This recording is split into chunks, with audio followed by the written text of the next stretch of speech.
அதுக்கப்புறம் இவர் ஒரு சிரிப்பு வரும். ஒரு ஃபர்ஸ்ட் டைம் பார்த்தேன், அசுரன்ல நான் தான் சார். ஓகே, சொல்லுங்க, இது லிரிக்ஸிஸ்ட் யாரு? நான் தான் சார். ஓகே, யார் பாட்டு பாடியது யாரு? நான் தான் சார். இது டைரக்டர் யாரு? நான் தான் சார். ஹீரோ யாரு? நான் தான் சார். ப்ரொடியூஸ் பண்ணது நீங்களும் தானே? இல்லை சார், ரிஸ்க் நான் எடுக்க மாட்டேன். అది இன்னொரு ఆల వచ్చిருக்கு పార్వత అది బాకీ எல்லாமே ఇవరు. సినిమాలో మీ నాన్నగారిని పెడితే ఇంకా బాగా అనిపించేది, లైవ్లో అనిపించింది. అంటే చూడడానికి ఆ ఎమోషన్ కానీ బాగా వర్కౌట్ అయింది. ఫాదర్ గారిని, కరుణ గారిని ఎప్పుడు పెడదామని అనుకోలేదా?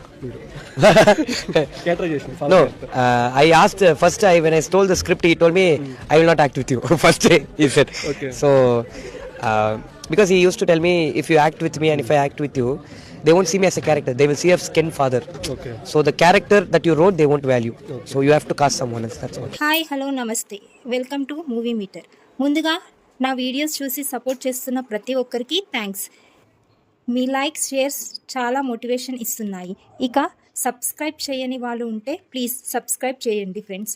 ఇది రిక్వెస్ట్ మాత్రమే. అయితే ఈరోజు మనం మాట్లాడుకోబోయే సినిమా యూత్. ఈ మూవీ నిజంగా టైం వేస్ట్ అవుతుందా లేక మంచి మెసేజ్ ఇస్తుందా చూద్దాం. ముందుగా ఈ సినిమా డైరెక్టర్ కిన్ కరుణ గురించి మాట్లాడాలి. కేవలం 24 ఏళ్ల వయసులోనే డైరెక్టర్గా మారడం అంటే చిన్న విషయం కాదు. ఇంతకుముందు తెలుగు సినిమాల్లో నారప్ప మరియు సార్ లాంటి మూవీస్లో నటించిన కిన్ ఇప్పుడు డైరెక్టర్గా మారి యూత్కి కనెక్ట్ అయ్యే సినిమా తీశాడు. మల్టీ టాలెంటెడ్ పర్సన్ అనాలి. యాక్టింగ్ నుంచి డైరెక్షన్ వరకు చాలా క్లారిటీ కనిపించింది. ఇక సినిమా గురించి చెప్పాలంటే ఫస్ట్ హాఫ్ చూస్తే కొంతమందికి ఇది ఒక రెగ్యులర్ లవ్ స్టోరీలా అనిపించవచ్చు, కానీ అసలు మెసేజ్ మాత్రం చాలా స్ట్రాంగ్.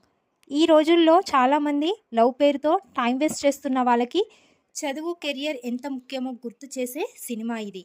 కొంచెం డెప్త్గా ఆలోచిస్తే ఇది కేవలం ఎంటర్టైన్మెంట్ కాదు, ఒక రియాలిటీ చెక్.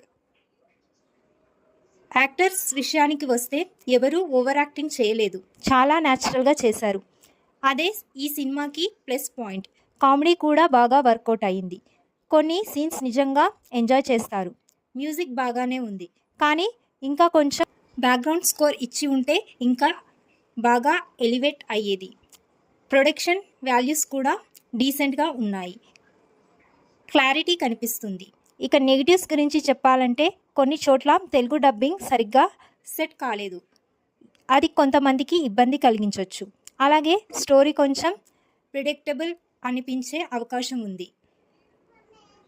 ఓవరాల్గా చూస్తే ఈ సినిమా ప్రతి ఒక్కరూ ఒక్కసారి అయినా చూడాల్సిందే. ప్రత్యేకంగా యూత్ అయితే తప్పకుండా చూడాలి, ఎందుకంటే ఇది మీ లైఫ్కి కనెక్ట్ అవుతుంది.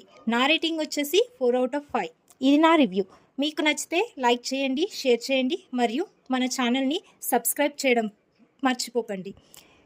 ఈ మూవీ నెట్ఫ్లిక్స్లో స్ట్రీమ్ అవుతుంది. Thank you.